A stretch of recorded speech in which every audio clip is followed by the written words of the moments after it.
I'm with Edward Gavin at the Sydney Motorsports Park for the historic racing day, the Sydney Classic. You've got a gorgeous Morris Cooper S here. Thank you, Stephen. Yes, a nice little car. Nice little car. It's been a race car since 1983, I think. It's originally it's a 1961 shell, so it's a really early shell. But yeah, beautiful little car. And how long have you had it? I've had this one for about 4 years, but I started racing in minis 50 years ago. So that seems to be a common thing. I've spoken to a number of people who started, 30 to 50 years ago here today. So the passion still exists. That's a drug. It sounds like a drug, doesn't it? You can't get it out of your system. So. You've been doing regularity here today. Yeah, I've taken to doing that in this car. Up until 2 years ago, I was running a Cheetah Mark 8 Grand FX Formula 2 car, which is running here today in its new owner, under its new owner. But at the age of 75, I'm just starting to get a little bit, bones aren't as strong as, the neck muscles aren't as strong as they used to be, so it was time to move on. And having started in minis, I thought, why not? I actually have another one which is even more historic than this one, but from the same period. So yeah, there you go. They're good fun. Regularities you can pick your own pace. I mean, the idea is to be regular. Yeah. So you set a rev limit and you try and sit to that all the way around.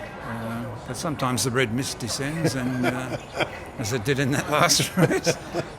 So anyhow.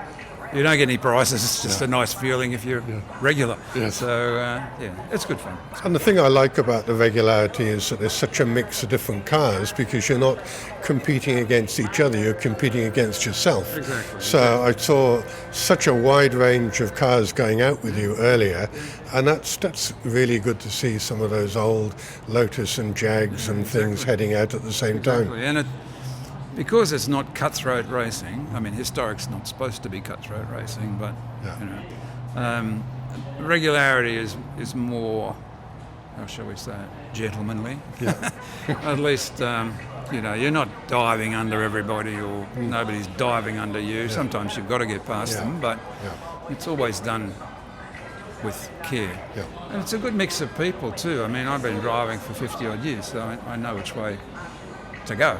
But you've got there's a young fellow in there in a Datsun 1600, which was his second time out. Yeah. So you've got a whole spread. People who are very experienced, people who are not experienced. Yeah. But they're all on the same track at the same time. So.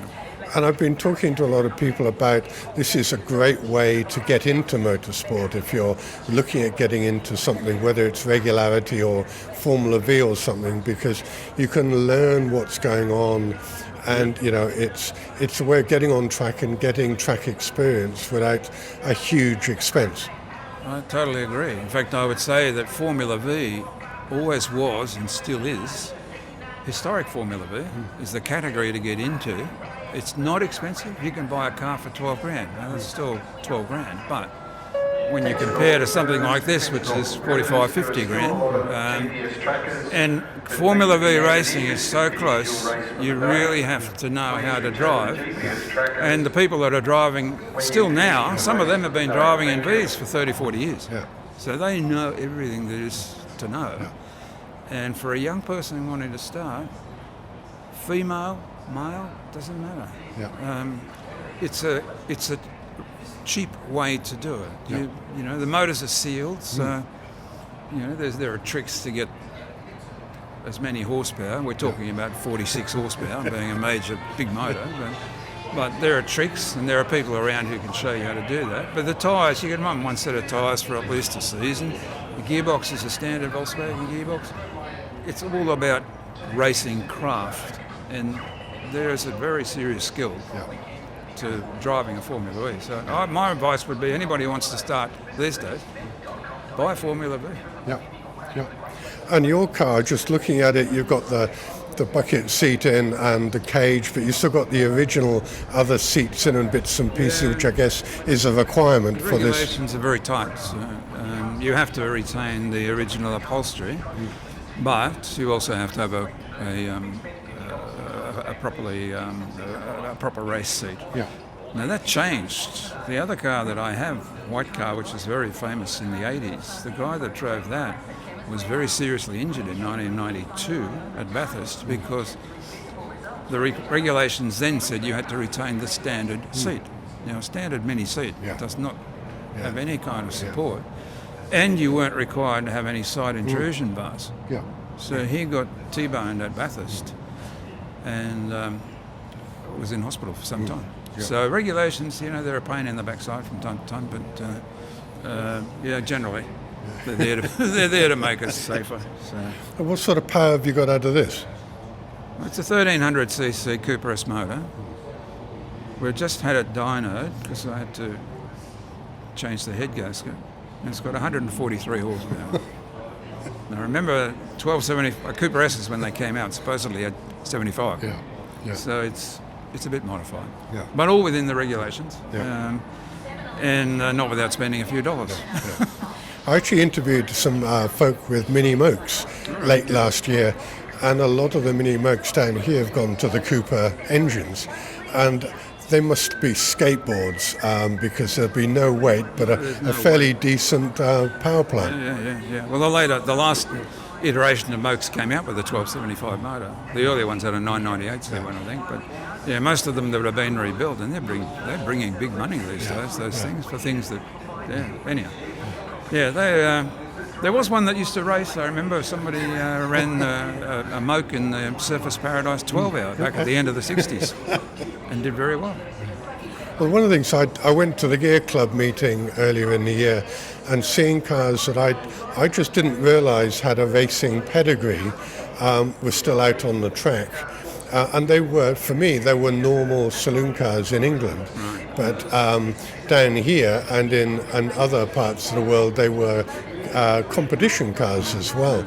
And it was great to see some of those out on the track as well, because they were so out of place for me. There are some very strange things, but because, let's face it, there wasn't a big supply of cars in Australia at that time. So, you got things like Austin Lancers and Simca Arons and Wolsleys and all those kinds of things that people don't relate to as performance cars, but you run what you brung. So that's what it was. But anyhow, I really enjoy just doing what I'm doing. I'll keep doing it until I can not do it. Yep. My reflexes are still fine. But running the big open wheeler, which was a ground effects car, was just it was time for somebody else to have a crack at it. So, and he's done very well. The fellow who's driving it, it's not the owner, but the guy who's driving it is an experienced racer. But it's his first time at Eastern Creek. Yeah. Now, I don't know what time he did in that race that's just finished, but in practice he was only 2 seconds off my best time ever. So the bastard's going quicker too quick. Well, down. He's got a few years on you, I guess, in age. No, he's not a young person, but he's got lots of experience. Yeah. So, Well, that's what we want. he does weigh a little less than me, so that's my excuse. A jockey. Yeah, he's a bit small. It's a fabulous looking vehicle. I saw you going out in it earlier. Beautiful car. And hopefully you'll enjoy it for many more years to come. We'll keep going for a while. But it's good. People really enjoy seeing it. It's amazing. If I had $1 for every person that came up and said, I used to have a Mini when I was younger. I used to have a Cooper S. And they look at it on the track because it does the typical Mini thing. As soon as you go into a corner, it lifts the inside rear wheel. And, I remember that. Yeah. So it brings back, which is what historic racing is all about. Yeah. It's people enjoying memories from the days that are gone and just trying to keep them alive. So, as long as we can keep doing it physically and afford to do it, we'll be right. Excellent. Well, thanks for your time, Edward. It's good to catch up again. And have a great day tomorrow as well. We will try.